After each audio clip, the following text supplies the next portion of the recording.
Good evening, ladies and gentlemen, and welcome to Platte Arena. I'm Noah Tobias along with Ryan Lockhart, and we are getting set for tonight's contest between the Huntington University Foresters and the Bethel Pilots.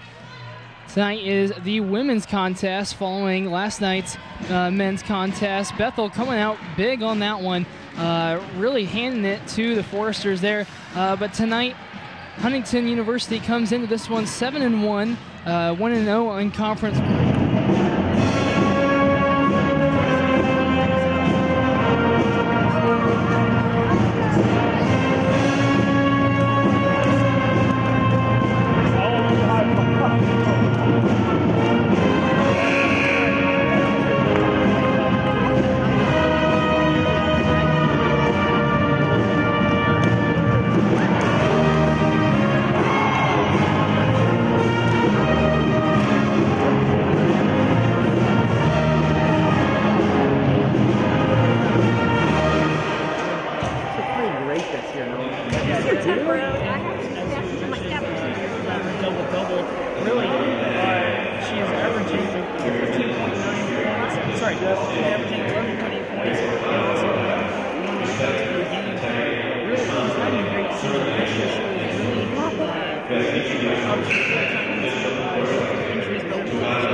In 5, 4, 3, 2, 1, bit of music.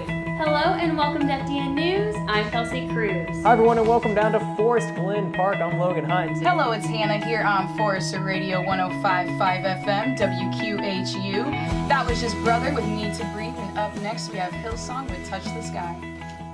Once the floodwaters go down for this program, I felt like really prepared me well for what it would be like to be in the news industry. From yesterday to today, the water has certainly risen and spread. You become a one-man band by the time you graduate, which that's something that people are looking for. People who can shoot, write, and edit all their own stuff. I was definitely blessed enough to come in and I started calling games right away as a play-by-play announcer. Longley tipped, down and in, and the Foresters taking the second set. Mateo with a nice cutback, she'll take the hit, left foot, that's in! Takes the three, that's good! Through FDN Sports, you know, it's really going to feel like a professional setting. I'm looking to really just take it to the next level, really just upgrade this FDN Sports and let people know that, you know, FDN Sports is here to stay. We're here to battle with everyone.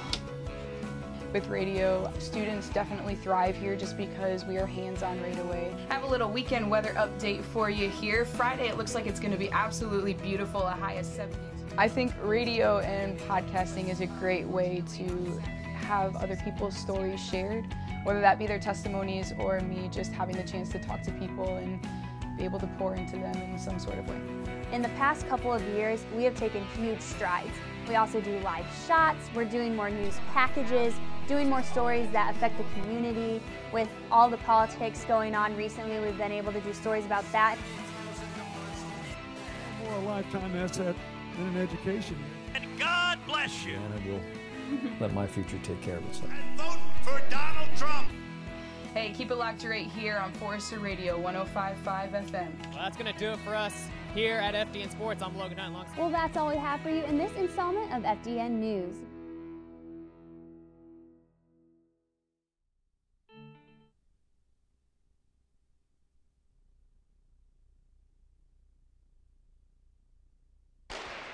Welcome back to Platte Arena. We are getting ready for tonight's contest, and Ryan, tell us a little bit about Bethel's starters. Yeah, for the Bethel Pilots, we'll have number 3, Taya Bruce. She's a sophomore guard from Goshen, Indiana. We'll also have number 12, Camila Glenn. She's a junior from Ann Arbor, Michigan. Number 22, Michelle Mortis, a 5'6" freshman guard, will also be in the lineup. We'll have Jessica Irwin, number 24, who's another freshman. That's a 6-foot forward. And rounding out the starting 5, we'll have number 44, Kaylin Essingler, a senior. She is 6'1", Noah, so this Goshen squad has a little bit of height to them, but Forster should be able to handle it. Yeah, definitely, I agree with you. And for Huntington starters, number 4, Maddie Reeker, she is a 5'4" junior guard. Number 5, Erin Moore, she is a 5'10" sophomore forward. Number 12, Sarah Fryman, she is a 5'9" sophomore forward. Number 24, Haley Krewald is a 5'7" senior guard. And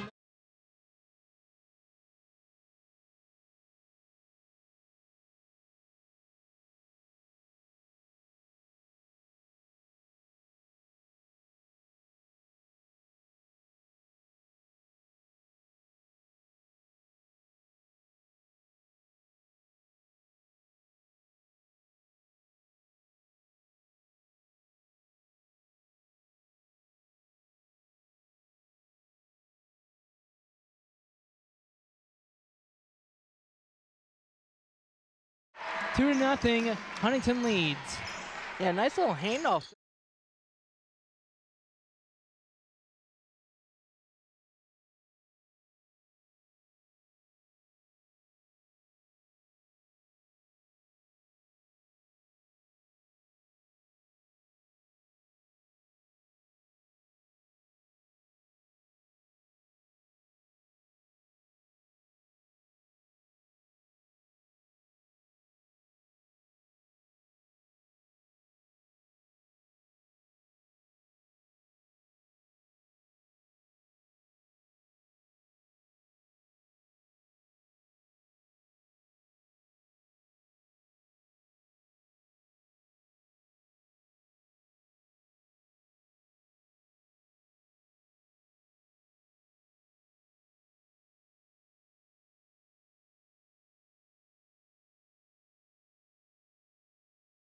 Number 24, Jessica Irwin. Yeah, we see Brooke.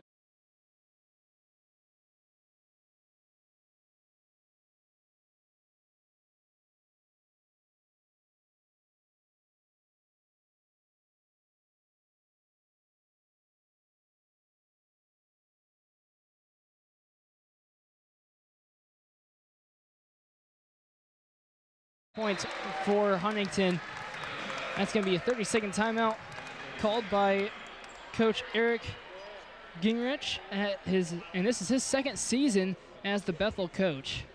Yeah, we see that connection of Moore and Saylor once again working out, but the other way this time knowing those two, we've seen Erin Moore didn't really get a lot of playing time last year, but this year's kind of settled into that starting role, and she does a good job playing within her role. You won't see her shoot too many shots, but she takes enough good shots that it kind of helps out this HU team.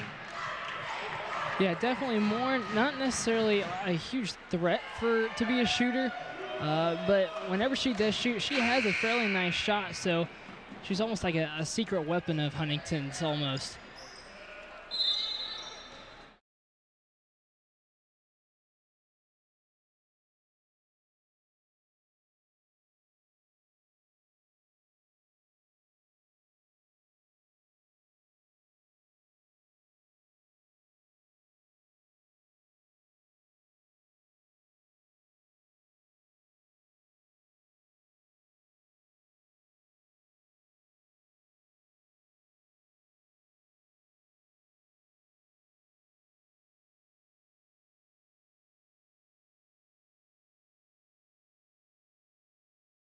Talking about her, and she extends the lead to 7.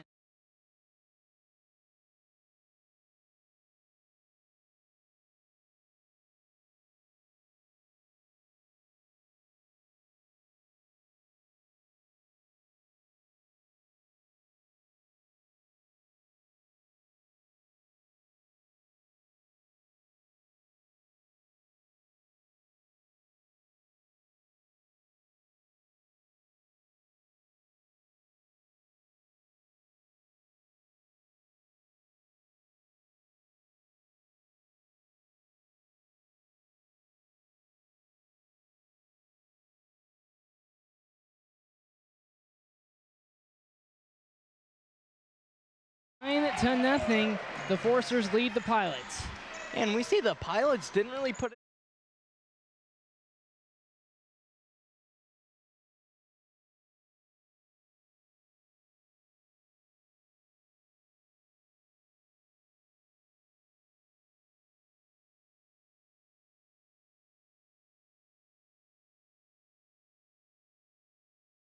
violation as number 30, Kelsey Brickner, comes in for the Pilots, replacing number 44.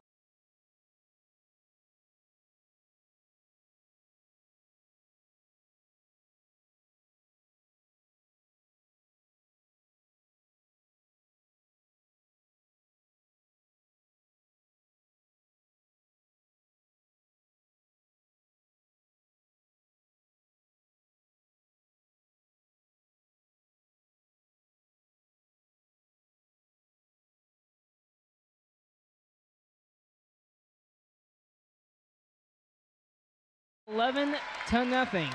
And nice spin move there by Fryman, and we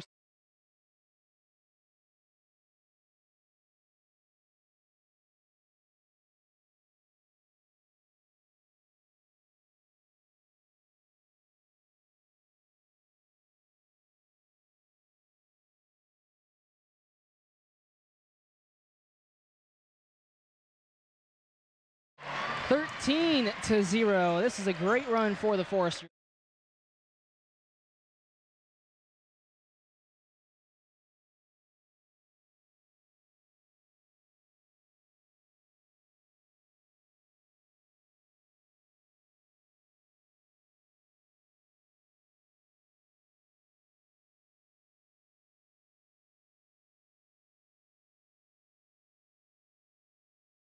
Finally gets on the board for the Pilots with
goes in.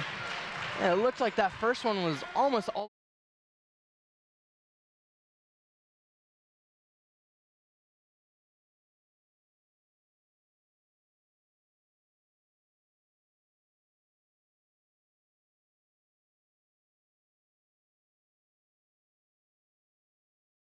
Will be her first personal foul, team's first of the first quarter.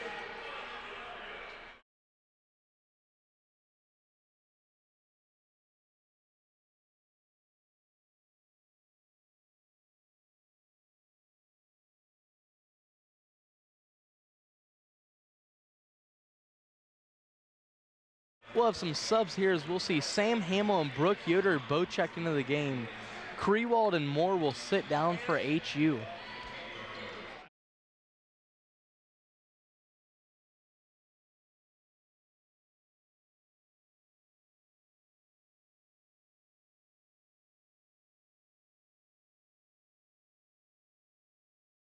Number 33, Christian Mon, comes in for the Pilots.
Irwin comes in for number 30, Kelsey Brickner.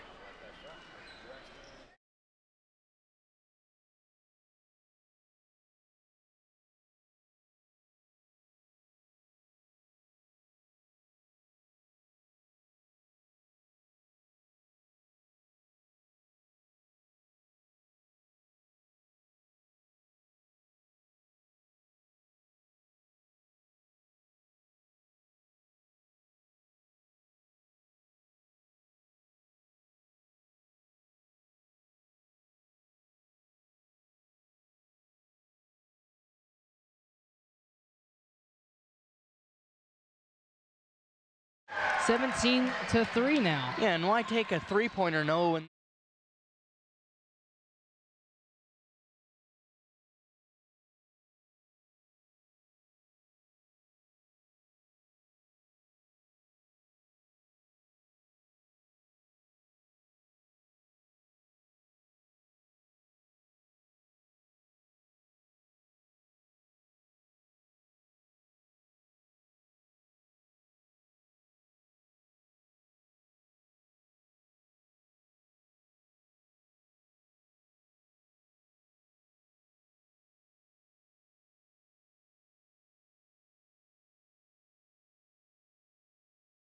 Draws a foul. yeah, Lasser doing a good job of getting the contact and still being able to get that basket to fall. That foul goes against Sarah Fryman.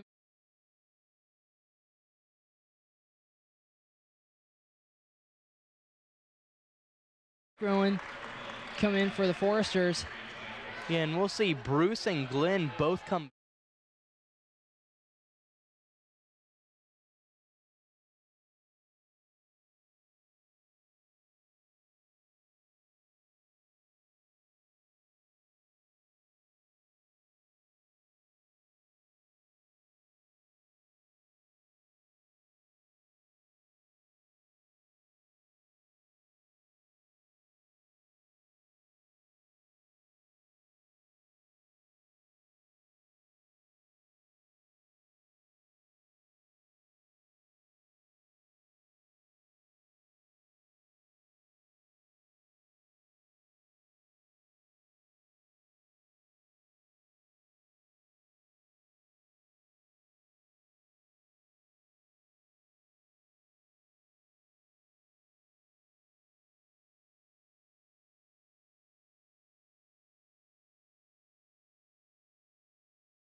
(17-7) now.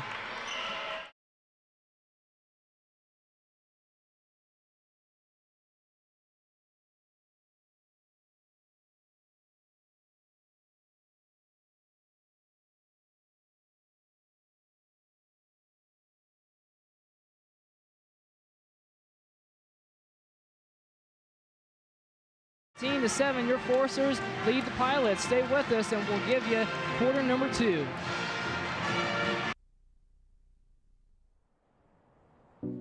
It's just an incredible feeling to know that you are handing these folks the keys to a life-changing house. It's not just a house. It's not just walls and windows. It's a home that they get to bring up their family in, bring up their kids in, and show their kids what it means to get out of poverty and to make a better life for themselves.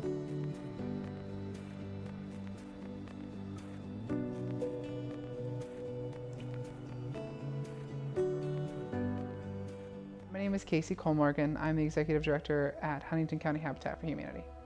We are a construction company. We are a mortgage company. We are a financial institution. We are advocates for families. We are a budgeting center. And on top of it, we are also a retail store. So we wear a lot of hats as an organization. Our main focus is to serve the community any way we can. And so we want to help families empower themselves and find a better life through the process of homeownership. The need is so great.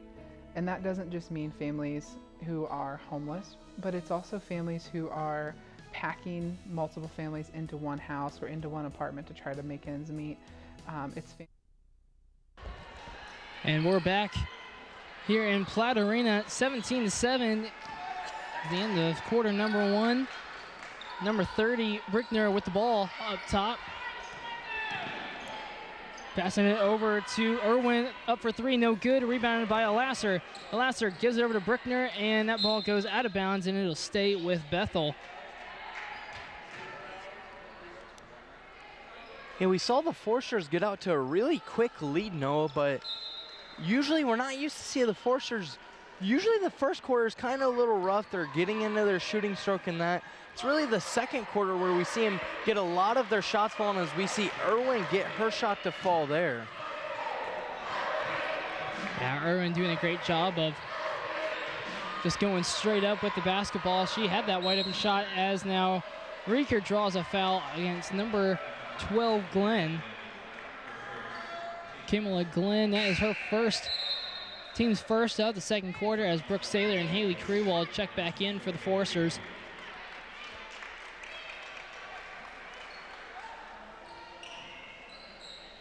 So far, Forsters shooting decent. 3-ball really hasn't been shot a ton. Rakers made 1, and Cindy Inkgroen puts it into Saylor. Not a very good pass there by Inkgroen. And now 24, Irwin gives it off to Brickner. Brickner out to Glenn. Over to Bruce on the wing, and traveling violation called on Glenn. And it's just these silly fouls that are kind of putting Bethel in a hole right now, Noah. We see they kind of got back into the game after that 12-0 run at the start, but you just keep committing fouls like that. It's hard to get back to any game. Reeker over to Krewald. Krewald drives to the inside and right back out to Reeker. Up for 3, no good. Rebounded by Sam Hamill. I'm telling you what, Ryan, I've been so impressed with Sam Hamill this year. Really not sure what to expect with her, but she's averaging 10 points so far during her freshman year. Brooke Saylor gets her own rebound, gets it out to Hamill, gives it to Reeker, to Krewald. 3-ball up, no good. I tell you, again, it goes halfway in, and then it pops right back out. Yeah, the Forsters have had multiple shots like that, knowing right now I think the score might be up to 24-25 if they could get a couple of them to fall. As we see once again, Brickner gets another shot to fall there. Yeah, cuts into this lead a little bit more. Yeah, Brickner, really strong move by her. Reeker now with the basketball, giving it off to Hamill. Hamill went to the inside, back out to Krewald. She goes in, up for 2, no good. Rebounded by 24, Irwin. Irwin bringing it up for the Pilots, only down by 6. Brickner thought about the 3 to Irwin, to Glenn, to Bruce. Back to Irwin at the top of the key, and Brickner to Bruce again. Lots of passing going on, 10 seconds on the shot clock. Brickner to Bruce, to Glenn, looks for the inside cut, gives it off to Bruce, 3 seconds, 2, and that did not hit rim, but Krewald had possession of it, so they'll keep going. Krewald gets the ball, looks to the inside, right out to Saylor. Saylor gets it back somehow, and airballs the point-blank range jumper. Glenn with the ball for the Pilots. Still down by 6 with under 7 minutes to go in the second quarter. As Brickner now with the ball, swings all the way over to Irwin, down to Alasser. Alasser a little bit in trouble now. Gives it off to Glenn. Glenn goes up for 2, easy layup for her. Lead down to 4. Yeah, Glenn doing a good job of finding open space in the middle of that floor when really nobody was there for the Forsters. Yeah, Alasser did a great job of cutting in between 2 of the Foresters players, and Saylor not able to make that. Rebounded by Hamill. Krewald on the floor with the ball, and that will be a jump ball, and that'll go to the Foresters. Substitutions, number 22, Michelle Moratis, and number 14, Becca Skimmerhorn. And we'll see Sarah Fryman and Aaron Moore both check into the game for your Foresters. Also, we'll see Kristen Mon check in for the Bethel Pilots. A 5'9" junior from Delton, Michigan. As Sarah Fryman gets her shot to fall this time. Yeah, that was a great looking post move by Sarah, as number 22, Moritas, gives off to Skimmerhorn, and now Glenn driving in the inside against Moore, not able to get that layup to fall, and jump ball violation, and the arrow points to Bethel. And we think Glenn does a really good job of cutting down that middle, and when she does, it's really explosive and really quick when she does, Noah. Moritas going to the inside with the ball. Out to 14, Skimmerhorn. 3-ball missed, rebounded by Fryman. And Hamill now driving it down for the Foresters. Moore with the ball. Thought about going to the inside, giving it off to Fryman, and foul committed by the Pilots. Number 12, Cameron Glenn. That will be her second personal foul. Team's second of the second quarter. And we'll see Irwin check in as Glenn with those 2 fouls will take a seat on the bench, but definitely providing a lot for her team right now. Fryman with the basketball at the top of the key, giving it over to Hamill. Hamill thought about giving it to Moore, but still has it herself. Giving it off to Saylor. Saylor lost her dribble, over to Moore. 3-ball up for Moore, airballs it. And it hits the baseline, so Bethel will take possession. Actually, that's going to be a foul on Sarah Fryman. Wait. Or no, never mind. I don't know what the official was pointing to the scoreboard. Now 14, Skimmerhorn giving it over to Mon. Ball stolen away by Krewald. Easy layup for her, and that's good. 21-13. Foresters lead back to 8. And Krewald looked like she was shot out of a cannon on that steal, Noah.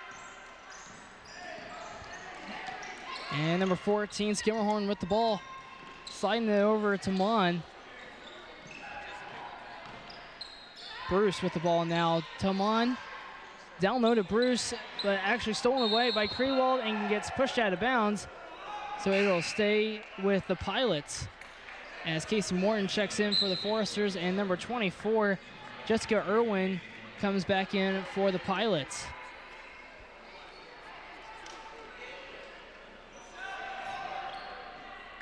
Looks like we have a new cheerleader down there as Norm the Foresters at the end of the line out there.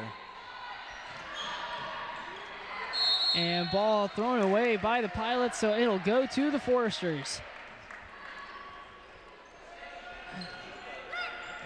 Warren inbounds it to Hamill, and Hamill will run the point for the Foresters.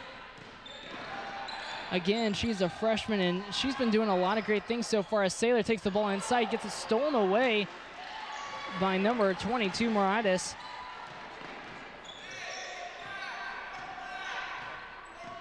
Four minutes, 10 seconds left on the game clock as Moritas gives it over to Skimmerhorn, excuse me. And 24, Irwin out, giving it to Elasser. 3-ball up, no good by Irwin, and rebounded by Morton now. Hamill with the basketball, driving down for the Foresters. Asking for a screen by Saylor, doesn't take it, goes to the inside, and no good was the layup, rebounded by Elasser. Bruce with the basketball now. 3:30 left on the game clock. As Irwin with the ball, coming to the inside to Skimmerhorn. Now Irwin out, and Fish is going to call a body foul.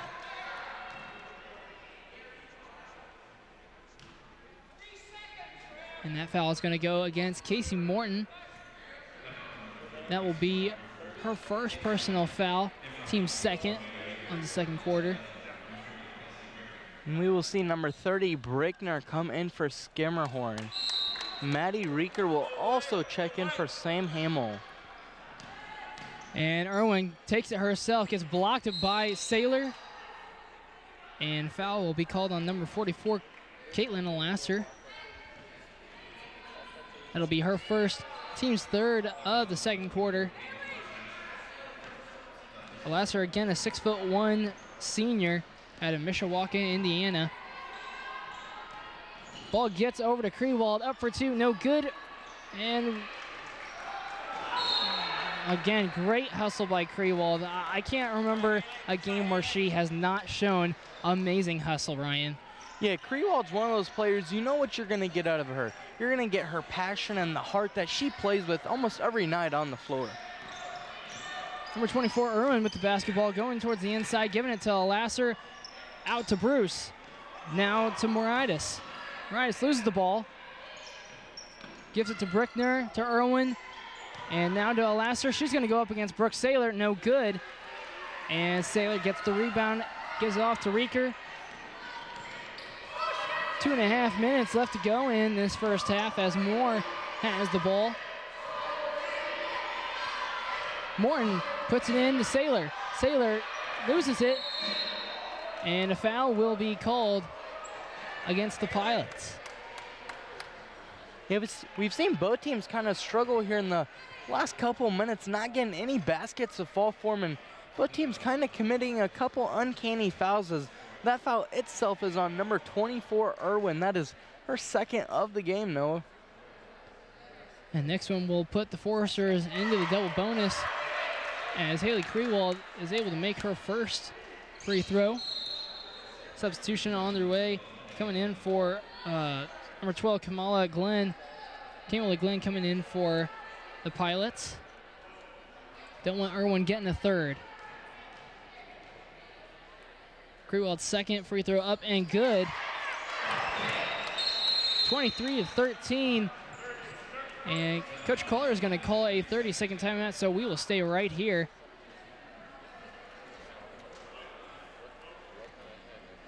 Ryan, really a lot of shots have been taken by both teams, but again, the hustle from Haley Krewald, we talk about it all the time. I think she's been on the floor 3 or 4 times so far in this game, and it's just great to see what she brings to the table. Yeah, and she's not one of those players that when she's on the floor, she's not tripping and falling. That's just pure hustle you see her. Like that steal she had. I mean, if you were the offense, the point guard there, I believe it was Glenn that made that pass. Krewald was not there. Then right when the ball left Glenn's hands, Krewald was almost at half court with it already. That's how quick Krewald is, and things like that and her three-point shooting, and just offensively, the thing she brings to Lori Color squad is it's hard to replace a player like that. Yeah, definitely Haley Krewald. Being a senior, she will definitely be missed next year. But, we kind of talk about Sam Hamill. She is like a freshman version of Haley Krewald. Really, the hustle that she brings to the table. I don't know how Coach Kohler finds these girls, but, in my opinion, keep finding them, because those are the kind of girls that I would want on my team with that kind of hustle. As Aaron Moore now with the ball, giving it to Saylor. Swing pass to Haley Krewald. 3-ball up and good. Krewald showing us right there what she brings, Noah. That three-point shooting we were just mentioning. And Glenn with the basketball for the Pilots.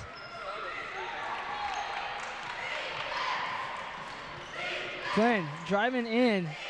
Back out to number 22, Moritis. To Glenn now up on the top right side. Bruce to Brickner. 1 second, and ball up, no good. Rebounded by Krewald. Time kind of got a little out of the way for the Pilots, but Huntington did a great job on the defensive side of forcing that last second shot as Krewald gives it off to Reeker. Reeker fakes in, goes out, gives it off to Krewald. Up for 3 again, no good. Great box out by Brickner, though. Yeah, and Maddie Reeker doing a good job of finding an open Haley Krewald for that three-point attempt. Bruce with the ball, giving it off to Glenn, almost traveled. Giving it to Alasser, now to Bruce. 3-ball up and no good. Great box out by Moore, and Saylor with the rebound. But Reeker now with the basketball, almost loses handle of it. Guarded closely by Moritas. 23 seconds on the game clock, 10 seconds on the shot clock now as Moore step back, not going to take it. Krewald now with the ball, 5 seconds on the shot clock. Up and good for Krewald. That was a great play by her. 10 seconds on the game clock. Glenn with the basketball, goes to the inside and goes up for a layup and gets swatted away. 3 seconds on the game clock now.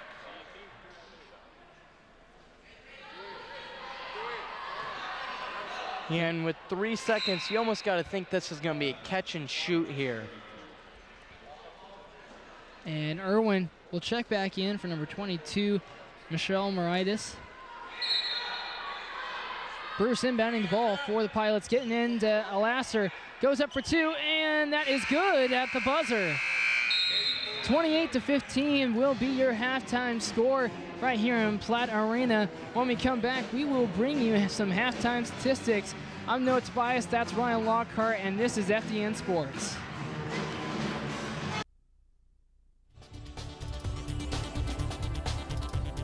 FDN News is our campus news station, and we are just a news station that shines Christ light on campus and in the Huntington community, whether that be going to a presidential rally or talking about the meal plans on campus.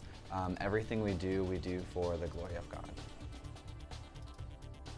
With news, you have such a great opportunity to go out to hear people's stories and tell their stories and to be light and to share that light. So my goal for FDN News is first and foremost that students would learn, that they would engage, they would learn a little bit about themselves, about communicating with others, refine their skills, and become expert storytellers for the kingdom of Christ. The benefit to coming to Huntington and being in the Forrester Digital Network is you get hands-on experience. So we have some freshmen coming in that week 1, they are taking a camera out and they are teaming up with an upperclassman and refining their skills. So by the time you graduate, you've got 4 years of hands-on and classroom experience. FDN is so much fun. I feel like it really is a great aspect of the school, and I'm so glad I get to be a part of it as a freshman especially. Like, it's just a great experience.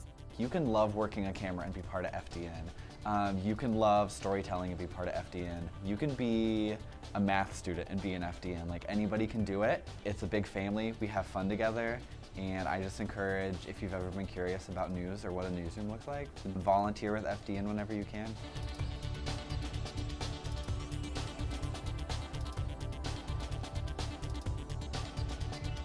Well, that's all we have for you in this week's installment of FDN News.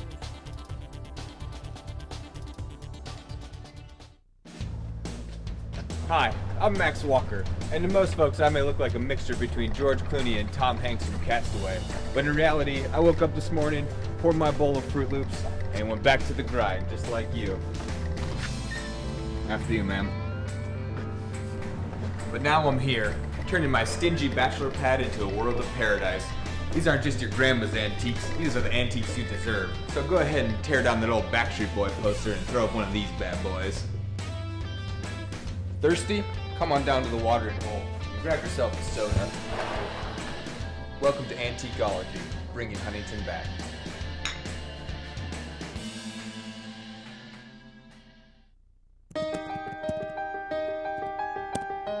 The Global Initiatives degree that we're offering is seeking to equip folks who are interested in applying a ministry education to cross-cultural work. So somebody who's looking to do holistic ministry, somebody who's looking to engage in the business for transformation or business as missions model would find some equipping through our Global Initiatives degree. Our Global Youth Ministries degree is designed to prepare people for leadership in youth ministry, quite simply anywhere in the globe. It's for men and women who are already in youth ministry or for people who are simply preparing to lead youth ministry. One of the things I like about the pastoral leadership track is that Luke and Karen, who worked on developing it, consulted with church leaders so that people preparing for ministry leadership in the church would have the skills and the knowledge that they need. Some of what I'd want our program to be known for is being really clear-minded about linking our own program vision with the Lord's vision for His people and for the kingdom. What we want to do is be faithful to that which He's called us to. And some of that would be that we believe that the Church of Jesus Christ is going to be well served when it's populated and led by people who have stories of being reached by Christ and are now being well formed to follow Him no matter what the cost.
The Alumni Office at Huntington University is really here to stay in touch with the alumni and graduates, as well as provide resources to them so they can reconnect. It's just really important to us that we keep in touch with them and then let them know what's going on campus as well, things that they might want to continue to stay involved with or maybe participate in an alumni gathering. I started getting involved as an alumni board member, and we would do various projects throughout the university, throughout the year. Just being able to meet people who've graduated and to listen to their stories about the university, back then the college, and how it's grown today, it's really an honor and a privilege to be a Forester. I knew that this was going to be the university that I was going to graduate from, and I have friends here that will be lifelong.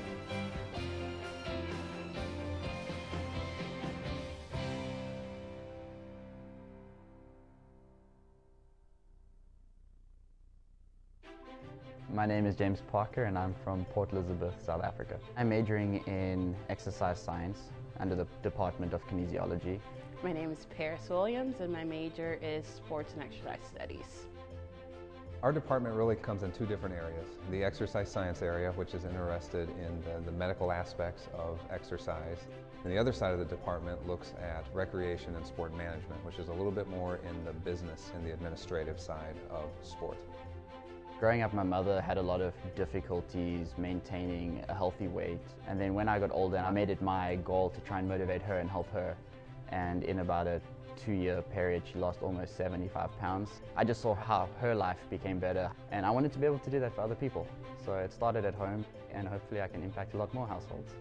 I was an exercise science major, but when I got a job here as an athletic trainer, that kind of changed my mind, and that's what I wanted to pursue. So I changed my major to exercise and sports studies.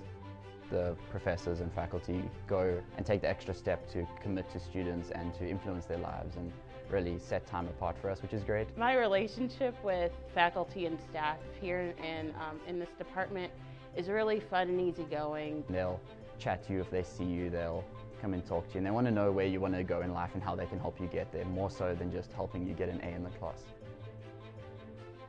I think like most professors here at Huntington University, we're here because we want to have relationships with the students. We don't want to just come to class and teach for 50 minutes and then go home. We're interested in interacting with them personally and getting to know them. All my classes, we're all able to get direct feedback from the professors when we have questions. You never feel like just a number in any of them. You actually get to know the professor. You never feel afraid to ask questions. A lot of our classes are very hands-on. We put a lot of emphasis on developing those skills by actually having them do the skills and not just talking about them in a classroom. We have the YMCA close by and Parkview Hospital that's really close by, and between the two we get a lot of internship hours and get to actually practice what we learn about in the classroom. We do blood pressure, skin fold tests. We get to do bod pod testing. We have the bod pod, which is something that only a handful of schools in Indiana have, and the other schools are really big schools. The university has been very good about making sure that we can have the latest and the best stuff in our labs so that we're testing students in stuff that they're going to see in the industry. When you compare schools of our size against us, I'd say our resources are a lot better. The equipment we have is fantastic. Post-graduation for our students is very strong. They end up going usually one of two ways, either into graduate school or into a position that is relevant to the field. If they've done their part here, to work hard, to make sure they have good internship experiences, good recommendations, then they are very, very competitive in whatever they want to do after graduation. I'll be graduating this May, and I'm really excited to start working as a fitness and wellness coach at a corporate wellness center in Chicago. After I graduate from here, I'll actually be going to Manchester University, and I'll be going to their athletic training program to become an athletic trainer.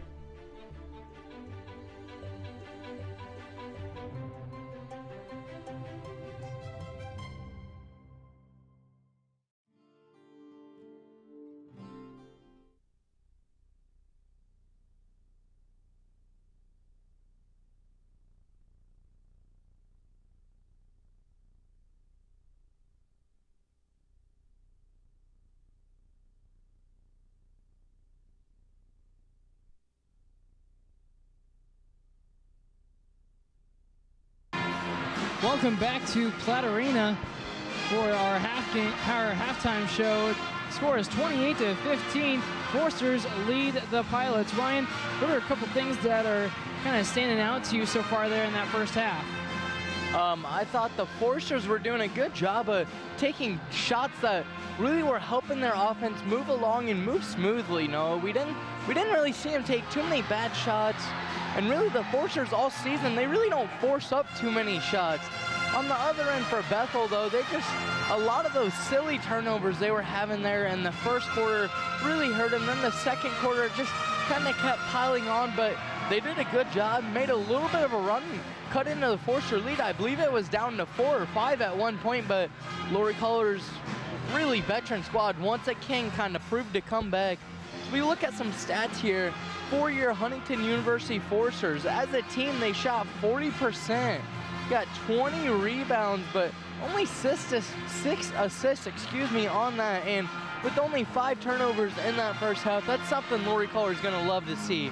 Highlighting one player, Brooke Saylor, once again always proven to have a good show out here. She had 6 points, 7 rebounds, and 3 assists to go along with that. And we can't forget she did have 3 of those big blocks in that first half as well, Noah. How'd Bethel do? Yeah, definitely. Brooke Saylor did a great job. And so for Bethel shot 26% on the field, and they were 7 of 27. So really not the greatest shooting half for the Pilots. And they also had 19 rebounds, 2 assists, and 9 turnovers. Really, 9 turnovers, not that big of a deal, but still something to work on. somebody to highlight from the Pilots, Elsasser had 6 points and 4 rebounds. And also as a team, Bethel did not make one 3-point shot. They were 0 of 8, so struggling from long range. Really, the Bethel Pilots they're really going to have to adjust for that. And really for the Foresters, Ryan, they're only 20% from three-point range. But I would say, with the kind of with how Huntington has been playing, at least how they played the first half, they really don't need to shoot the three-pointers. They're doing a great job of going to the inside and really just finding the lanes to go in and to attack on. Yeah, the Foresters have been doing a good job of, like you said, not taking too many of those outside shots, but once again, just going through Brooke Saylor. We've seen, as well as Brooke Saylor, we see Sarah Fryman. She had 6 points in that first half. Maybe should have had a couple more. We saw a couple of her shots go, I think, almost all the way down in the rim, but come right back out. As well as that, we saw Haley Krewald. She's got 9 points so far, so we got some scoring from multiple players here, and Foresters really aren't looking bad in this first half, Noah. Yeah, and we will have to see how both teams come out here during this second half as we are about ready to get started. And 28-15 was the end of half number 1. And we should note that Bethel did a good job of cutting down that lead the Foresters had. It was up to 12 at one point, and then Bethel kind of cut into it, had some nice inside shots. Glenn was doing a good job inside. There were just multiple Pilots that were actually getting shots to fall for them and made this a game once again. But like we said, Huntington kind of pulled away, but it's not double digits right now, so the Pilots do still have a chance at this.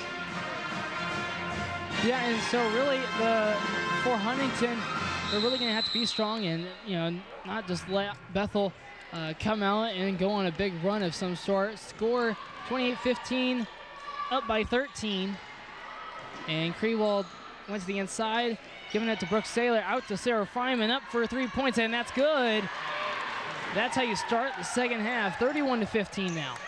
Yeah, Fryman coming out showing that the Foresters are not going to back down in the second half. They're going to come out strong.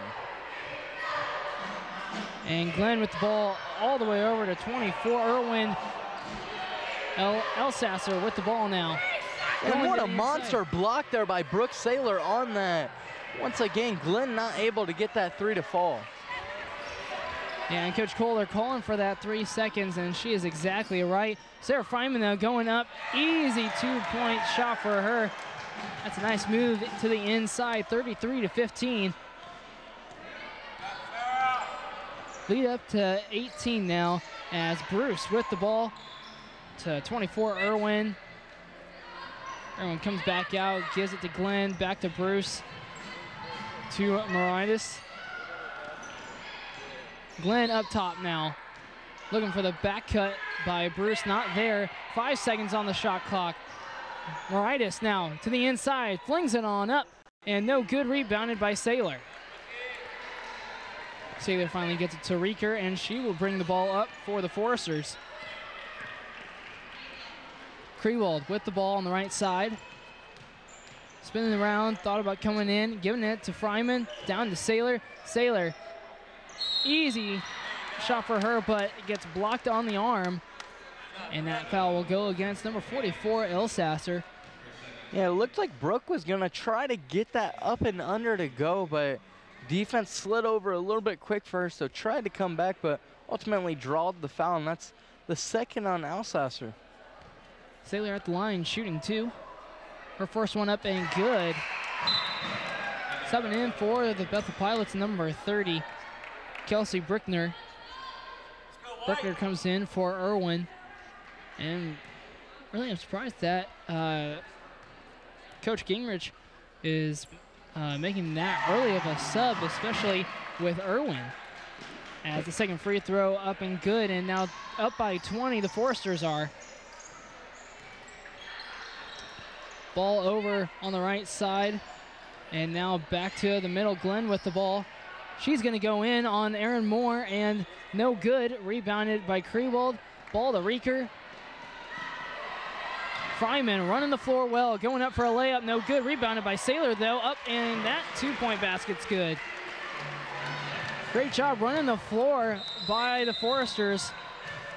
And the Bethel Pilots going to take a full timeout, and we will take it with them. 37-15 is your score right here in Platte Arena.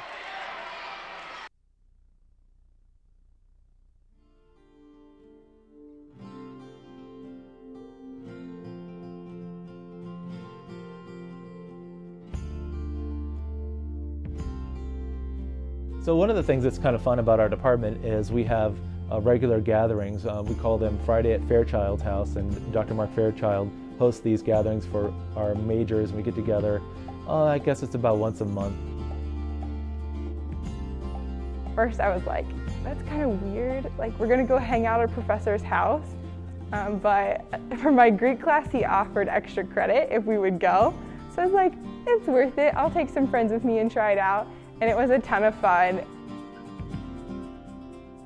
I think that's one thing that's kind of unique about Huntington. We really are able to joke and get to know each other outside of the classroom on a personal level. We really become friends, I think, with our students. The experience of being able to sit in a professor's house and... Back here in Platte Arena, Foresters going on a 9-0 run to start off this second half. And the Foresters really looking as good here in this third period as they were both the first and the second, Noah. Irwin checks back in for the Pilots.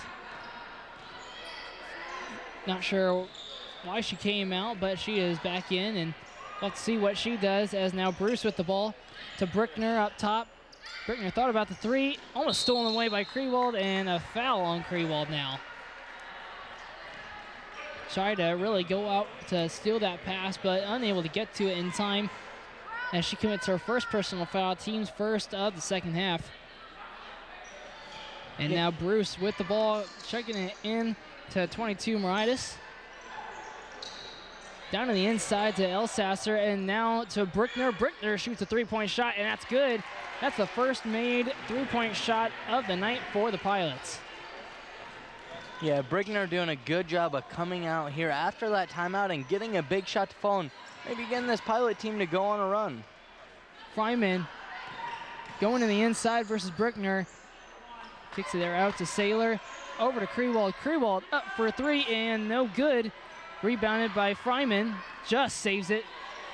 And now Saylor with the ball. Going to the inside, kicking it out to Krewald. Krewald now out to Reeker. Low pass. And stolen away by Bruce. Bruce now, she's got numbers as Brickner now goes up for 3 points, and that's good. The second three-pointer good.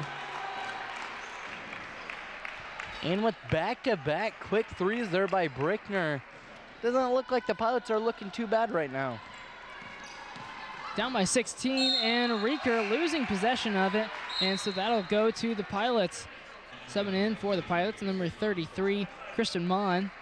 She's going to come in for Bruce.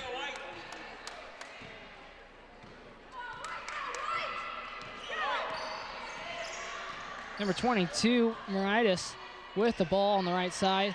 Goes to the inside to Brickner. Back to Moritas. She's going to cut to the inside, and that is an easy layup for her. Almost looked a little too easy. Reeker now with the basketball. She's going to take it to the inside, gives it to Saylor. Saylor squares up, goes in. And now goes up for two, no good. Rebounded by Elsasser. And gives it off to Moritas.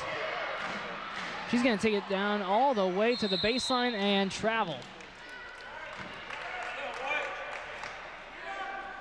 And with Bethel getting scores off their last three possessions, it looked like they kind of worked out some of the kinks they had there in that first half, but once again we see another one of those silly turnovers, the eliminated possession, Noah. And Maddie Reeker now with the basketball.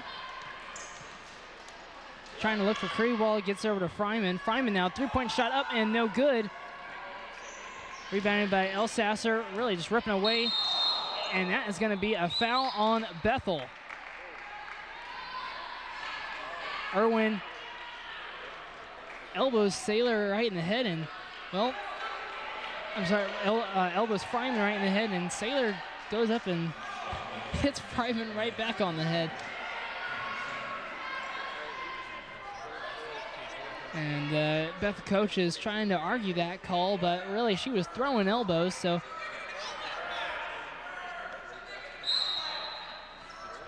And so now ball goes into Krewald.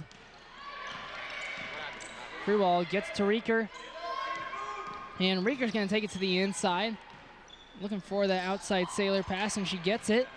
And now all the way to Krewald. Krewald goes inside, floater, no good. She gets her own rebound, gets to Fryman. Fryman goes to the inside, off the backboard, and that's good. 39-23 now. Yeah, Fryman doing a good job of getting that cut inside and finding the basket. Bruckner with the ball, giving it over to 33 Mon. To Irwin, to Bruckner. Inside to Elsasser. She loses possession of it, and a foul will be called. That foul is called on number 12, Sarah Fryman. That is her third personal foul. Team second of the third quarter. And we'll see Glenn check into the game for number 22, Moraitis. Moraitis playing some good minutes here, but Glenn's really the team's point guard here, as we'll see her take that roll back over as she gets the inbound pass. Gives it to Bruckner. Bruckner up for three, no good. Rebounded by Glenn, and that's easy, 2 points. Three of Huntington's girls were going up for that rebound, and that ball was just tipped over to Glenn. Yeah, she was really in the perfect spot to get that rebound after it was tipped off a couple Huntington players. Yeah, that was pretty lucky, but Reeker now with the ball gives it to Saylor. Saylor out to Krewald, and now that's going to be a foul on number 44, Caitlin Elsasser. That is her third personal foul. Team's third of the third quarter. And we've seen Elsasser lug a lot of minutes here. I'm not sure if she's checked out at all here, Noah. So that third foul is really a big one. We see a turnover there by Sarah Fryman. And that is a great transition basket by number 30, Kelsey Bruckner.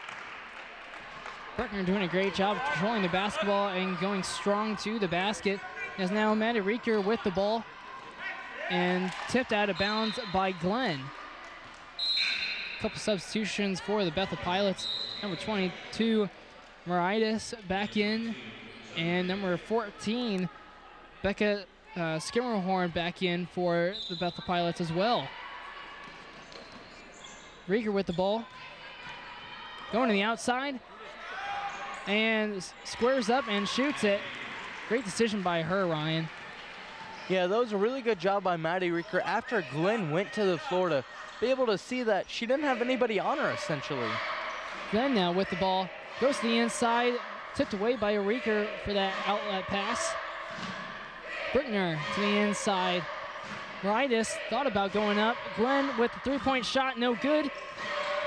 And rebounded, kind of tipped away, but now controlled by Fryman.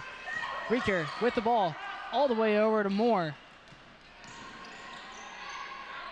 Moore takes the inside, gives it to Saylor. Saylor takes it deeper in, goes up for two, blocked by Elsasser.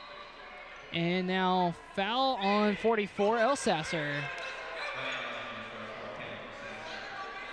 Elsasser gets her fourth personal foul, team's fourth of the third quarter. Bruce comes in for the Pilots, and number 20, Sam Hamill, makes her first appearance of the second half. And we'll see Bethel go with the smaller lineup here. As the tallest scorer on the floor right now is number 30, Brickner, at only 5'11", and she's really more of a forward tonight. We've seen her play as Maddie Reeker can't get that jump shot to fall just outside the elbow. Glenn now with the ball for the Pilots, giving it up to number 14, Skimmerhorn. Not able to get that one to go, and a charging violation on Maddie Reeker. Maddie Reeker kind of lost control of the basketball, and so kind of took her shoulder right into Bruce.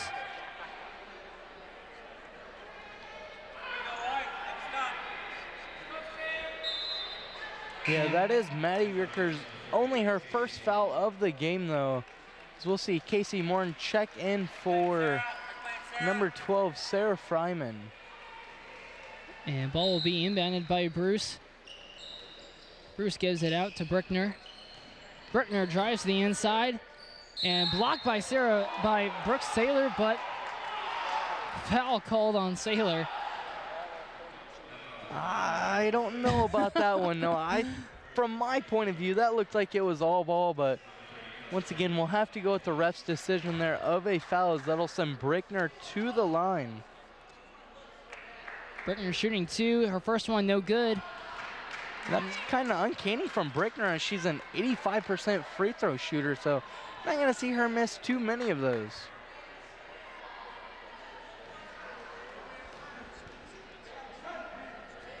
And second free throw up and no good again.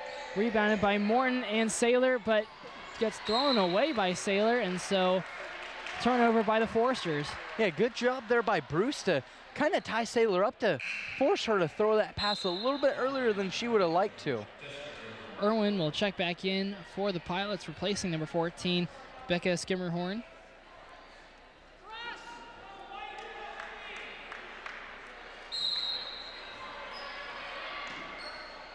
And Bruce gets it in to Glenn.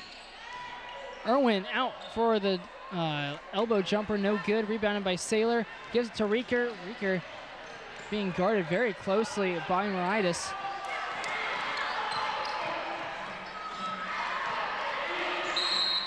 And finally, the hand check will be called on number 22. And that will be on Moritas, as that will be her second foul, actually her first foul, and team's 5th of the second half. And we saw Moritas as Reeker was coming up floor. She was really giving her a lot of havoc, as she was just really kind of trying to steal the ball away and just being in Maddie Reeker's way, and playing really good defense the whole way up the floor, but did get a hand check called there, and that'll send Reeker to the foul to shoot. And Maddie Reeker making her first. And as soon as the official was kind of taking Reeker over to the sideline, I was kind of curious, since there were 5 fouls on the scoreboard. And Reeker able to make both of them. Great job by her. 43-27 with 2 minutes 15 seconds left to go here in this third quarter. Glenn gets it to Bruce. Bruce right up to Moritas and to Irwin. Irwin gets it to Bruce up top. Down to Moritas. Moritas takes it to the inside. Out to Bruce. Bruce to Irwin. Thought about the 3. Goes in. Almost loses control of it. Brickner, though, gets it to Bruce. 3-point basket up and good right at the shot clock buzzer. Yeah, the Pilots doing a good job of controlling that whole clock there and not really forcing up a really unnecessary shot, but a good 3-point shot. Reeker gets to Krewald, and Krewald thought about going into the inside a little bit. Kind of should have, I would say he should have taken that, but 10 seconds on the shot clock with Reeker having the ball. Sam Hamill goes to the inside. Thought about getting it to Saylor. Ball goes up, touches the rim though, so fresh 30 on the clock. But ball gets slapped around, and not sure what the call is going to be, and it'll be a jump ball. I'm sure if somebody was trying to call a timeout down there. Nobody made the official signal, and so now Moritas with the ball for the Pilots. Bruce now with the ball wide open at the top. Glenn now with the ball. 1 minute left to go in the third quarter as Glenn goes the inside. Easy layup by her. 43-32. Forsters up by 11. Reeker now with the ball. Reeker driving to the inside, taking it right back out.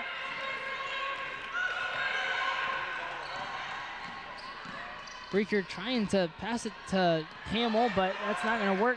13 seconds on the shot clock. Gives it to Morton. Morton takes it to the inside, goes up for 2, and lays it in off the backboard. 45-32, 30 seconds left on the game clock. Yeah, and Casey Morton doing a good job of getting that one to roll just inside the basket. 1 second differential between the shot clock and game clock. And I think we can say Eric Ginkerich's squad will try to get the final shot here. 10 seconds. Glenn with the ball, trying to make something happen right now. She jumps back out, comes to the inside, pulls up for two, and that shot clock went off, and then the game clock, and the officials are just going to say that the third quarter is over, so that'll do it for quarter number 3. 45-32, Foresters lead the Pilots. We will be right back.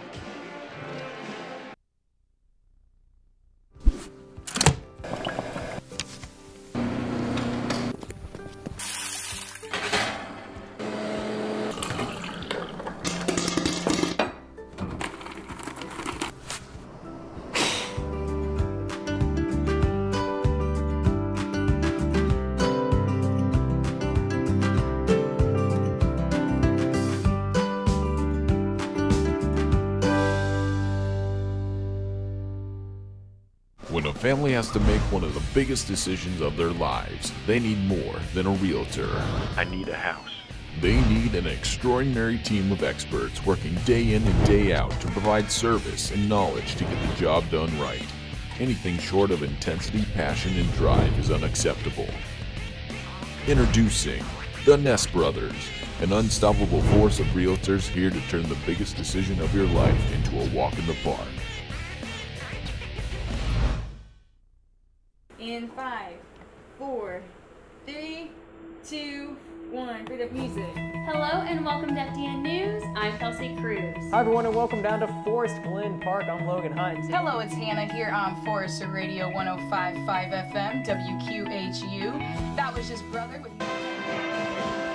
Welcome back to Platte Arena. About ready to get quarter number 4 started.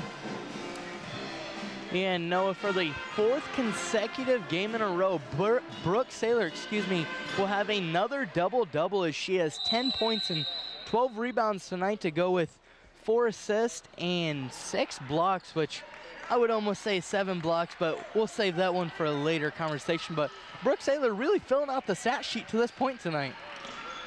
Definitely. Krewald going to the inside, getting it taken away by Glenn. And now Krewald gets on the ground, and officials will call a jump ball. It's an early turnover there for the Foresters. Saw the ball get a little mishandled there, but ultimately in the other direction.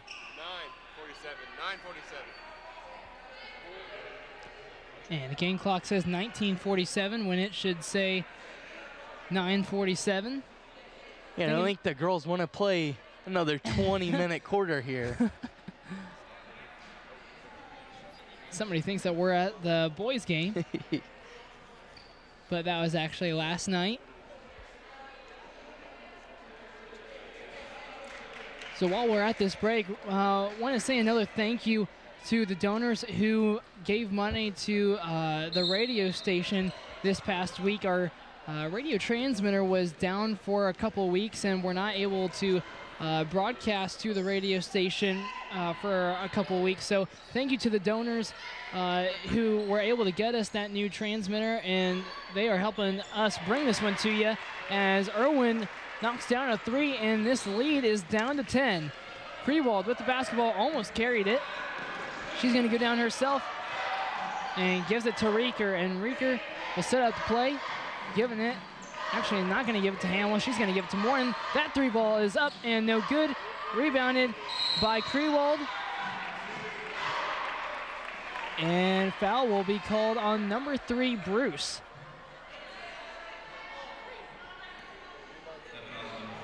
Both Krewald and Bruce were going after that rebound, and I guess Krewald won that battle, so Bruce will be penalized with it with a foul. That'll be her first, team's first of the 4th quarter. Maddie Reeker will be inbounding the ball for the Foresters, giving it off to Krewald. Krewald goes to the outside, gives it to Saylor. She goes up for 2 and bounces off the rim, no good. Rebounded by Bruckner, and now down the floor goes the Pilots, and Irwin goes up for 2. Doesn't get anything, and out of bounds by the Foresters. Yeah, that'll stay Bethel ball as this is a 10-point game now with about 8:50 left in the game to go. We see Saylor kind of reach in and swat that one out of Brickner's hands, but we'll see Erin Moore check into the game for Haley Krewald. A well-deserved rest for her. Forsters are averaging 70 points a game, and Bethel's averaging 60 points a game. So really, Huntington, if they want to reach that average, they're going to have to score quite a few points here in this fourth quarter to reach that goal, 25 to be exact. And Bruce with the ball, 3-ball up and no good. Rebounded by Saylor as the shot clock goes off, but now Reeker with the ball. Yeah, and to go off what you were saying defensively, Noah, in the last 3 games, the Forsters are only giving up about 41 points per opponent, and that the most they've given up in a quarter, let alone, is 14 points. So that's just really great defense here by this Forster squad. Hamill goes to the inside, thought about taking a shot. She gets a shot off, but gets it tipped away. Glenn now with the ball for the Pilots. She's got numbers. She goes to the inside, passes out to Brickner, and that 3-ball is no good. Rebounded by Saylor. Another rebound by the junior. Reeker now passing it up to Moore. 3-on-2, giving it off to Sarah Fryman. Now Bethel has their numbers back. Reeker giving it off to Hamill. Hamill to Moore up top. Moore towards the left side now, passing it all the way over to the right to Reeker. 3-ball up and no good. Rebounded by Saylor. Brand new 30 for the Foresters as Reeker goes to the inside. Moore goes up for a jumper, and that's good. 47-35 now. And the Foresters now extending the lead back to double digits here. Number 24, Irwin, gives it off to Glenn, and that goes off her leg as she was trying to corral that ball. So Forster ball as number 14, Becca Skimmerhorn, and number 44, Caitlin Elsasser comes in. And Elsasser has 4 personal fouls, so really got to watch that.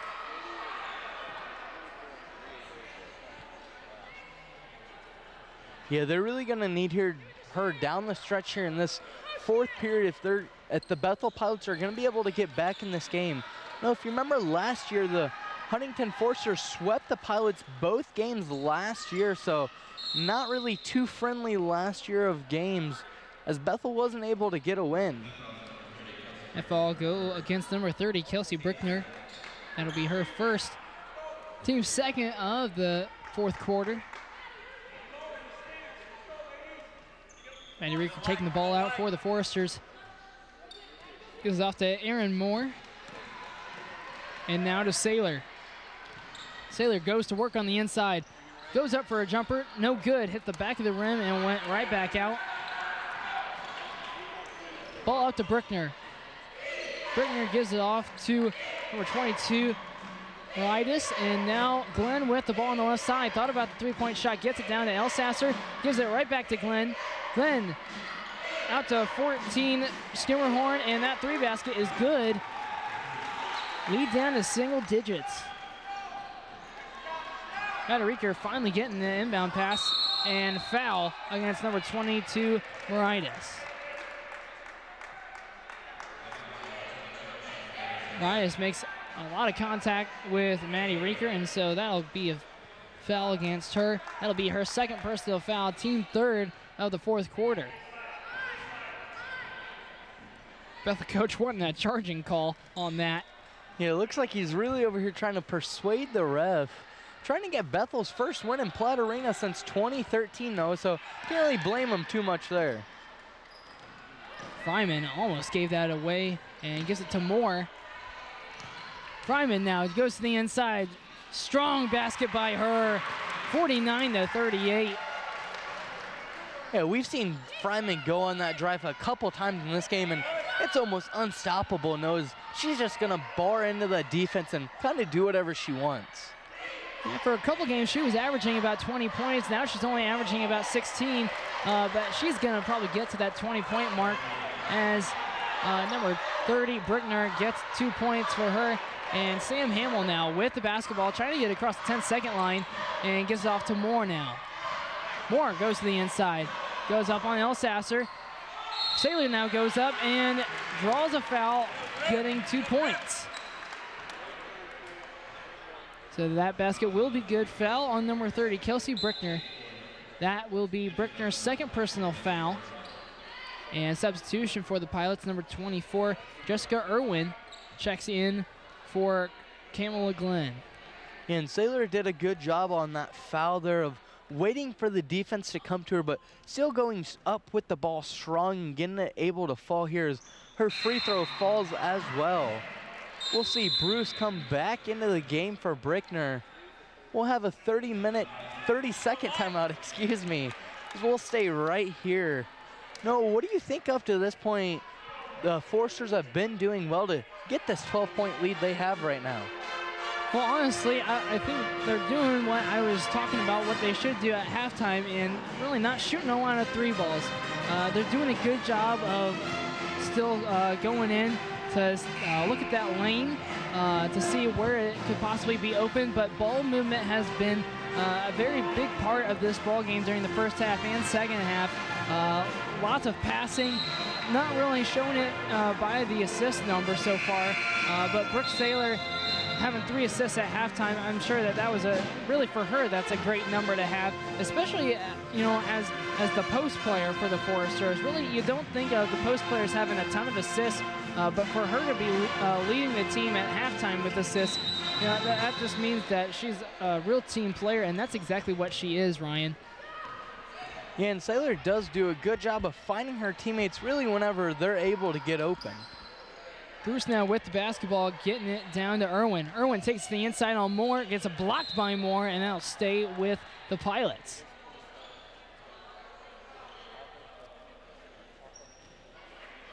Again, Bethel coach wanting a foul. He's really asking for a lot. As Bruce now inbounds it into Skimmerhorn. Skimmerhorn gets to Elsasser, and it's a block by Saylor, but a foul will be called on Saylor. And that will be Saylor's second personal foul, team's first of the fourth quarter, excuse me. Yeah, and Brooke not in too much foul trouble with that second one here in this fourth period, but I don't expect her to commit any more of those turnovers, as we'll see Brickner come back into the game for Skimmerhorn. And Elsasser, Lynn shooting her second. It's up and good. 2 of 2 from the line right there. Puts the lead back down to 10 points. Hamill gets the ball up to Fryman. Fryman to Hamill to Reeker. Now just trying to get their motion offense going, trying to waste some clock time. Fryman now with the ball on the left side of the court, getting it down to Saylor. Saylor squares up. She's going to go into herself. And basket up and no good. Rebounded by Moritas. Moritas puts her way up to Brickner. Layup no good. And Moore loses possession of it. Gives it to Reeker. Actually, Reeker really takes it back up. And timeout by Coach Kohler. Coach Kohler doing a good job of recognizing Maddie Reeker was in trouble there. As that is another 30-second timeout there. We'll keep that one here as well. If you think about Bethel, if you look back to their last conference game against Taylor, Bethel just got off to a slow start there, only had 9 points in their first quarter, just couldn't rebound the ball there. So Bethel, kind of the same thing you saw tonight. Brooke Saylor's been doing a good job among other Foresters, really cleaning up the boards tonight. And that first quarter, the Foresters were off to a 12-0 start, and that's hard to come back if you're any team. No, definitely, and Bethel did a great job of showing that they were not going to give up, coming back and getting that lead down to 4 points. And really, in that time, Huntington never really had anything to bounce back from. And then all of a sudden, in that second quarter, they did a great job of getting back out to that lead that they needed to get back to. And it's comfortable enough now that they're at a 10-point lead, but still not really pulling away all that much Fryman with the ball, getting it across the 10-second line. Giving it to Saylor and now to Reeker. Reeker brings it in, back out to Moore. Moore looking for Saylor, and bad inbound pass to her. Ball off Glenn's knee, and that ball will actually go back to the Foresters, and that's a good call by the official. Ears almost got blasted because of that whistle being right in front of us, but that's all right. I'm sure your speakers almost got blown too. Maddie Reeker with the ball, getting it into Hamill and doing a great job of corralling that ball. She does not have her dribble and gives it off to Reeker. Yeah, the freshman doing a good job of not trying to dribble out of that one. And Fryman goes to the inside and gets a foul called on her.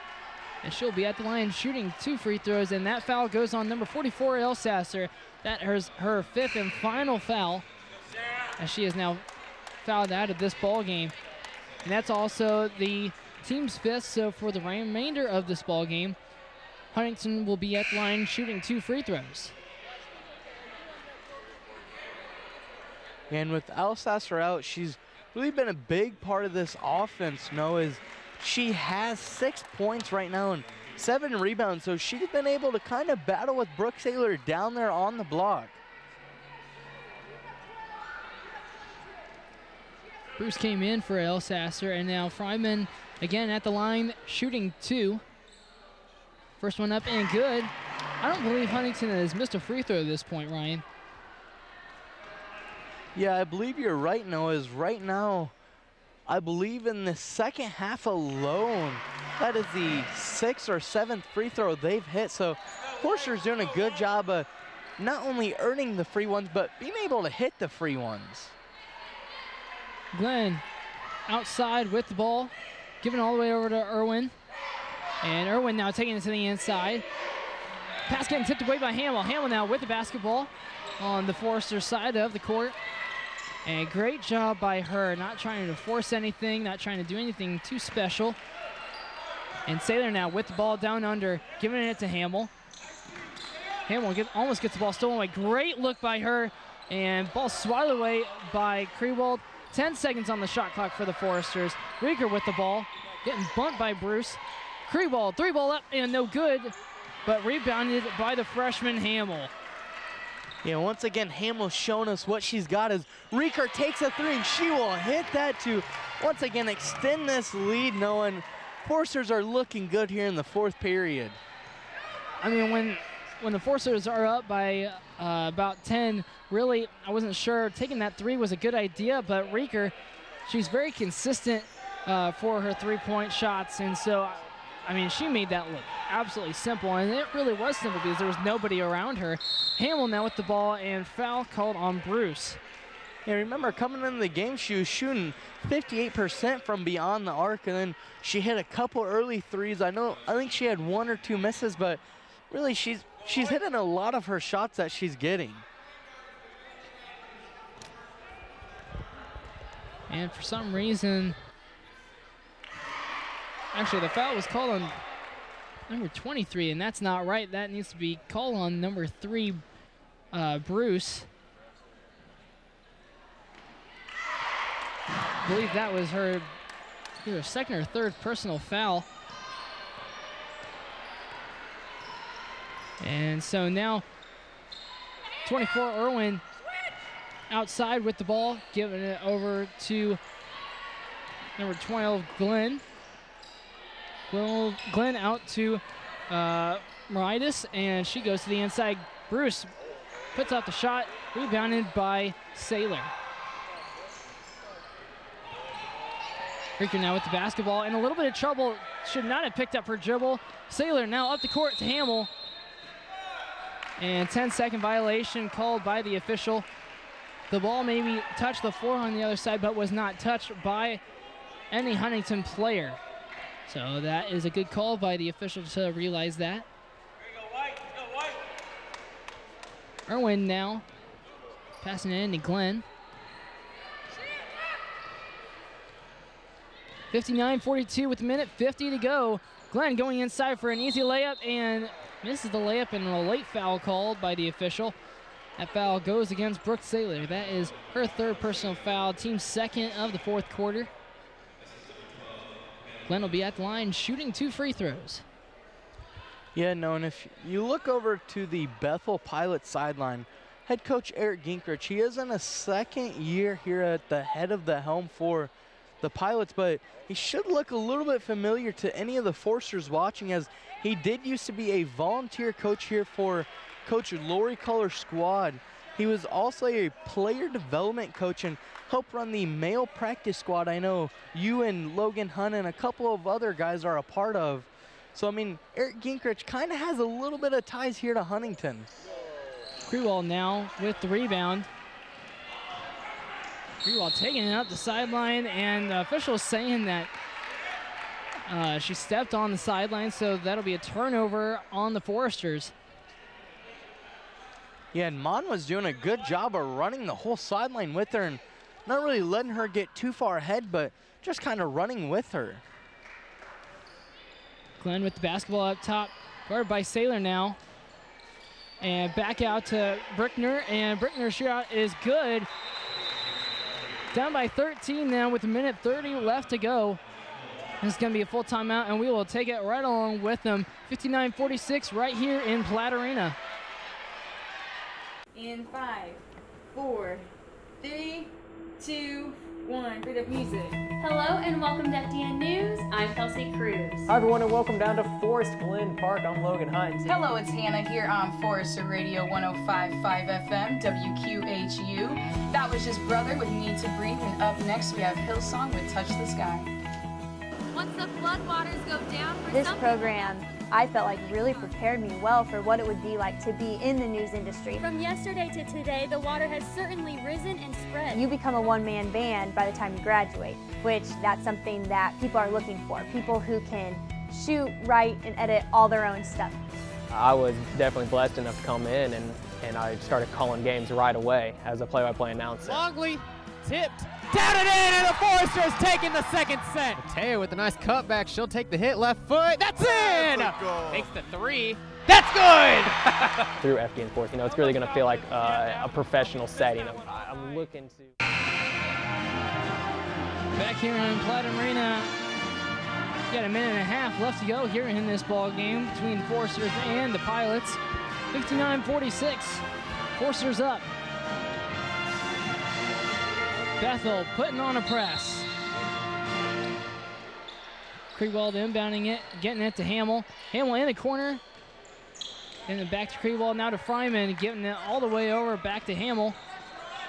Hamill getting it to Krewald. And a little bit of a flop, but the official is going to call it. So now foul on Krewald.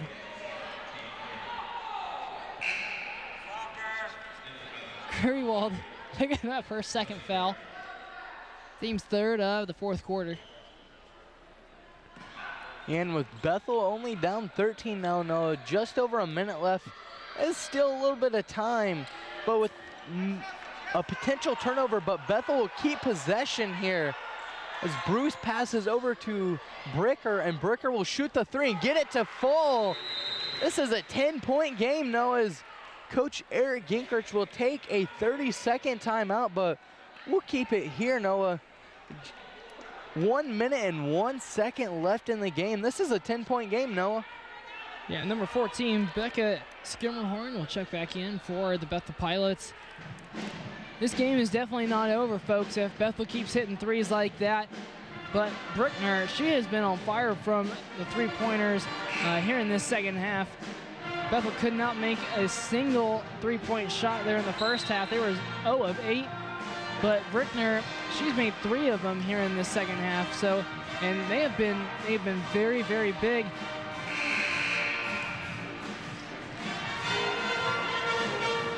Forcers really need to get more comfortable with breaking that press against the Bethel Pilots. And when the Forcers are inbounding, they've been able to break the press, but it's when they get a defensive rebound, that's when they've been struggling with the press. Is Fryman doing a good job there, being able to break it though. I believe we'll see a foul on number 3, Taya Bruce. And Bruce, that is her, I believe, third personal foul because they didn't put that up on the scoreboard the last time. So that's her third personal foul. And again, Sarah Fryman at the line shooting 2 free throws. First one is up and good. Bruckner comes in for Skimmerhorn. And we've seen that substitution combo here the last couple of times. Coaches do that because Brickner, more of a three-point shooter, as Skimmerhorn's more of a defensive threat out there. And Fryman able to make both of them. That's a great job by the sophomore. As now Glenn with the ball. Picks up by Irwin, and Glenn trying to do a little shake and bake, goes inside, gets blocked by Saylor. And another foul on Saylor. That is going to be Brooke Saylor's 4th personal foul, team 4th. There have been a lot of questionable calls down low on Brooke Saylor. You can see her eyes are just wide open. You can tell she's really shocked that she got that foul called on her. And free throw by Glenn, not good. And 14, Skimmerhorn back in for Bruckner. Yeah, and keep in mind that is Saylor's 4th foul of the game, though. We don't expect this one to go into overtime, but I think we've seen crazier things happen, Noah.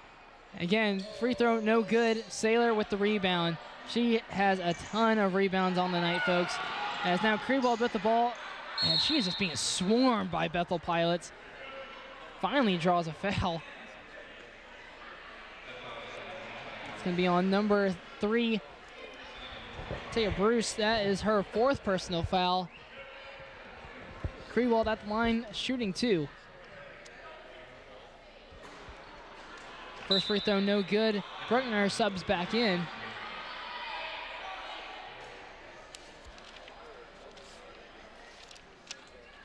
Bruckner comes into the underside of the basket, and the Kriewald up for a second, and that's good as well. So now Glenn finally touching the basketball. 35 seconds left to go in the game, and 3-ball good by Bruce. Lead again back down to 10. Bruce coming up big once again with another 3-ball there. Couldn't get him to fall early on, but getting a couple of them late here as we'll see another foul here now under 30 seconds. It's going to be on number 22, Michelle Moritas. That is her 3rd personal foul. And again, Kriewald at the line, shooting 2.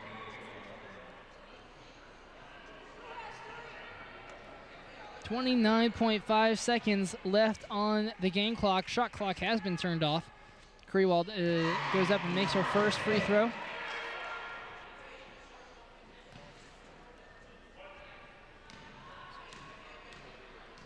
Kriewald's second free throw is up and good. Great free throw shooting by the Foresters here tonight. Glenn goes 3/4 of the way down the court and finally picks up the ball. Irwin, 3-ball up and no good. Rebounded by Saylor once again. Rieker now gets fouled by number 30, Bruckner. That will be Bruckner's 3rd personal foul, and Maddie will be at the line shooting 2 with 18.8 seconds left to go.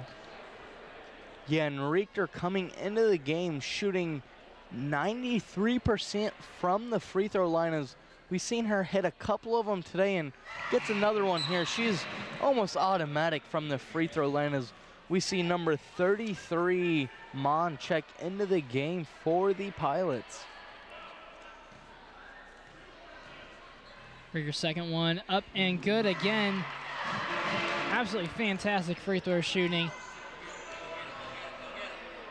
And Glenn finally picking up the ball. Gets it stolen away by Hamill, and Hamill doing a great job of just pulling back. Not needing to really do anything as she travels, but the official doesn't see it. And Kriewald now with the ball. And Bruce going in, creating a jump ball with 5 seconds left to go.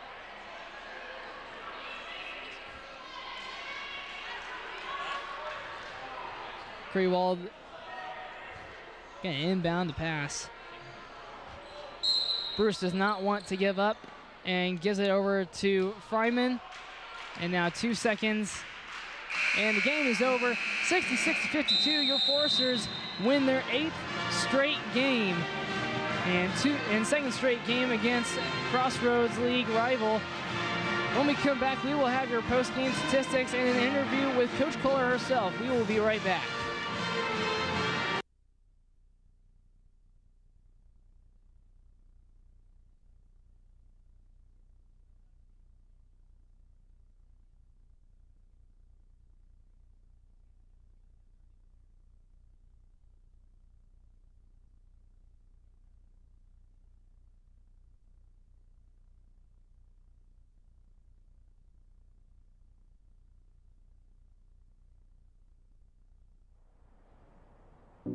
It's just an incredible feeling to know that you are handing these folks the keys to a life-changing house. It's not just a house, it's not just walls and windows, it's a home that they get to bring up their family in, bring up their kids in, and show their kids what it means to get out of poverty and to make a better life for themselves.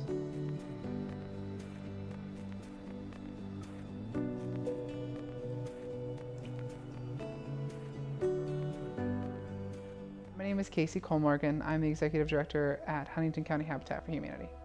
We are a construction company. We are a mortgage company. We are a financial institution. We are advocates for families. We are a budgeting center. And on top of it, we are also a retail store. So we wear a lot of hats as an organization. Our main focus is to serve the community any way we can. And so we want to help families empower themselves and find a better life through the process of homeownership. The need is so great, and that doesn't just mean families who are homeless, but it's also families who are packing multiple families into one house or into one apartment to try to make ends meet. It's families that are living in predatory renting situations where they're spending $800–900 a month for a one-bedroom apartment, and that's just, it's not viable for people. We build one house about a year, and so it may not seem like we need a lot of help, but we need all the help that we can get, and that comes in a couple of different ways. First of all, we always need donations. If that's financial support of our programs, or if that's donations to the Restore to help us build our programs, those two things are crucial for us. But we also need volunteers. We need them in the Restore, we need them on the build site, we even need them in the office from time to time. And so getting as many people involved as possible is what's really important for us. I would imagine that we will continue to grow long term. We will continue to serve as many families as we can, and we will hope that we can build as many houses as possible to get families into appropriate housing that's clean and safe and affordable.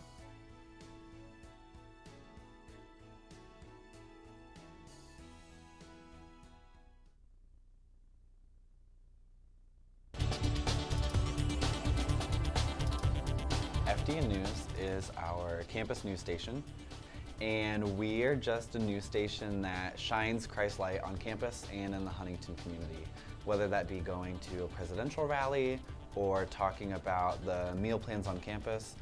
Everything we do for the glory of God.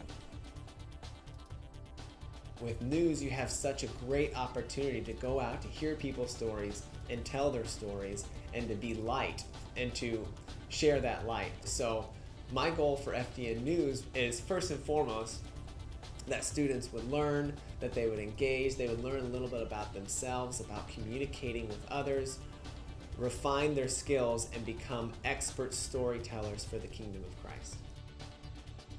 The benefit to coming to Huntington and being in the Forrester Digital Network is you get hands-on experience. So we have some freshmen coming in that week one, they are taking a camera out and they are teaming up with an upperclassman and refining their skills. So by the time you graduate, you've got 4 years of hands-on and classroom experience.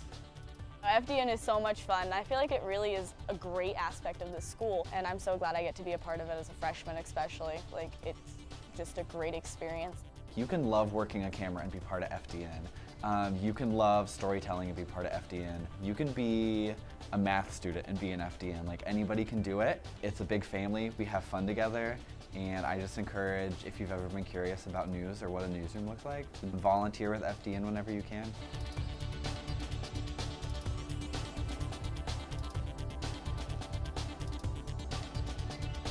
Well, that's all we have for you in this week's installment of FDN News.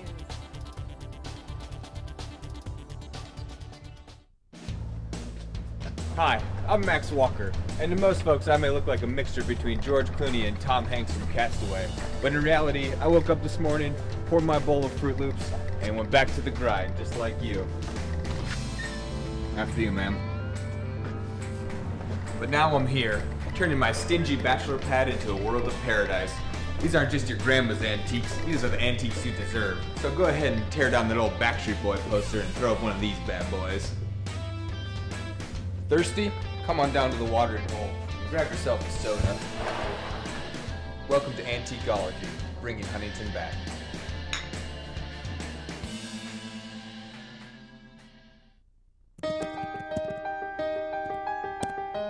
The Global Initiatives degree that we're offering is seeking to equip folks who are interested in applying a ministry education to cross-cultural work. So somebody who's looking to do holistic ministry, somebody who's looking to engage in the business for transformation or business as missions model would find some equipping through our Global Initiatives degree.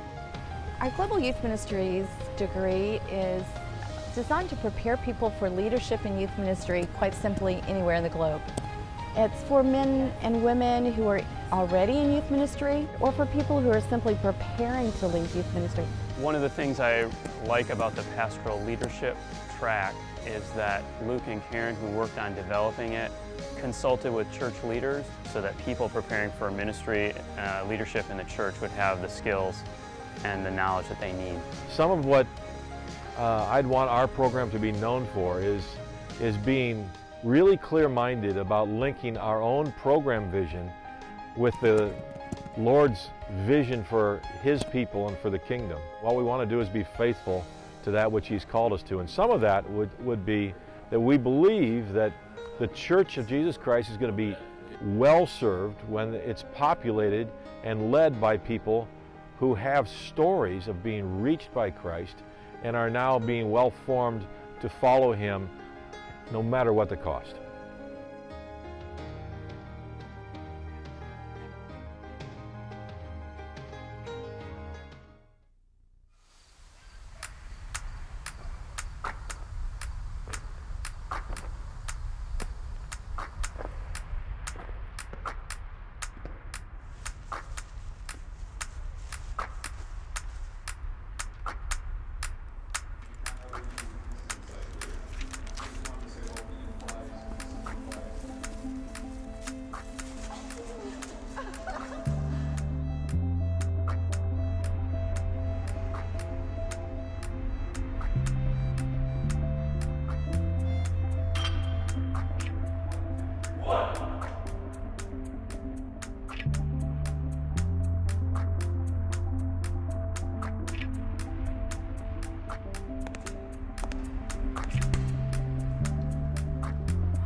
The Alumni Office at Huntington University is really here to stay in touch with the alumni and graduates, as well as provide resources to them so they can reconnect.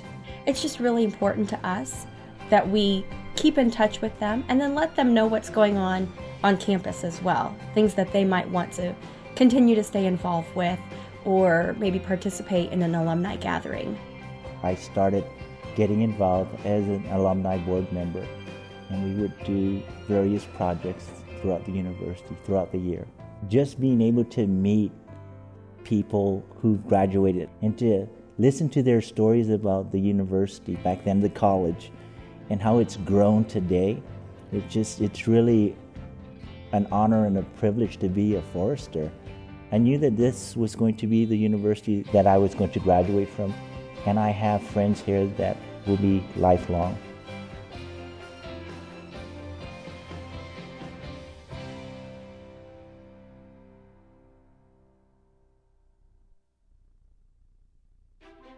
My name is James Parker and I'm from Port Elizabeth, South Africa. I'm majoring in exercise science under the Department of Kinesiology. My name is Paris Williams and my major is sports and exercise studies. Our department really comes in two different areas. The exercise science area, which is interested in the medical aspects of exercise. And the other side of the department looks at recreation and sport management, which is a little bit more. And Coach, what a great win against Bethel, yet your 8th straight win here this year. And Brooke Saber coming out with 21 rebounds, and we're not sure if she either tied it or broke it, but either way, that's an incredible number for the junior. Yeah, Brooke, she just got springs in her leg. She was jumping out of the gym tonight. But, we know she's capable of that. She's undersized against a lot of opponents, but her ability to get off the floor to secure a lot of rebounds. And she does some things really well, like blocking out and singling people off and making sure she can jump. So I'm really proud of her. Yeah, definitely. And, the Brewers came out with a 13-0 run in the first quarter. Then all of a sudden they lost that, and the lead actually got down to 4 points. What do you think that happened? Do you think just that Bethel will start to beat our goals to the basket, or what do you think happened there? Well, in the first half, we held them to 15 points, so it's kind of hard to look at our defense in the first half. In the second half, it's a different story. But, sometimes, again, we're kind of young, and if we miss a couple shots, then our confidence kind of gets shaken sometimes. And I think we saw that 2 different times during the game. Once early in the second quarter, and late in the third, they kind of turned up the pressure. And we didn't handle it that well. So there's still lots of things that we can work on and try to keep getting better at. But this is what we needed to win. Yeah, and so this Saturday, you guys are going to be going up against Indiana Wesleyan here at home at 1 o'clock. So what do you guys need to do to get your 9th straight win? Well, Indiana Wesleyan is ranked, and they have a new coach. So honestly, I haven't watched film on them, so I don't really know a lot about what they do yet. Yeah. But we'll be watching some film and trying to prepare as hard as we can for them. And I know it'll be a big test for us. We'll be the second team that we've played this year that's ranked, and Albert Nazarene was the first, and so that was a rough game for us. But hopefully we can defend our floor. Yeah, definitely, and playing against Olivet Nazarene there at the opening game, that was really tough, and especially for the freshmen that you had coming in. It's a real big experience booster on really what ranked teams are like here in the NAIA. But thank you so much, Coach Kohler, for coming out and joining us, and another great win by you and your girls. We're going to send it right back over to Ryan Lockhart for our post-game stats. Thank you, Noah, and thank you, Coach Kohler, for that. As we look at some stats for the ladies, there was really, we could highlight it just about any of the starting five or really a couple of the bench players. We saw the ladies played really well tonight. For your Foresters, they shot 39%, had 45 rebounds as a team, and 10 assists to go with 15 turnovers. Brooke Saylor, Noah mentioned, had an incredible night. She had 13 points, 21 rebounds. We'll have to keep up on stats to see if that broke the record or how close it was. She did have 6 blocks and 4 assists to go along with that. For the Bethel Pilots, they shot 36% with 32 rebounds and 10 assists and 15 turnovers as well. Brickner was their highlight player with 23s. We saw a bunch of clutch threes down the stretch for her, but only 3 rebounds to go along with it. With the score of 66-52, your Lady Forsters were able to pull it out. Looking ahead to more conference play, Saturday we will see your Lady Forsters compete against Indiana Wesleyan. They are currently number 23 right now, so big matchup for both programs and really for the conference standings, as the Forsters are now 8-1 and look to keep this 8-game winning streak going. For all of us here at FDN Sports, for the cameraman Paige Schreiber and Braxton Barnhill, we had the Bray Snyder on the director for us. For Noah Tobias, I'm Ryan Lockhart. Have a good night and see you Saturday.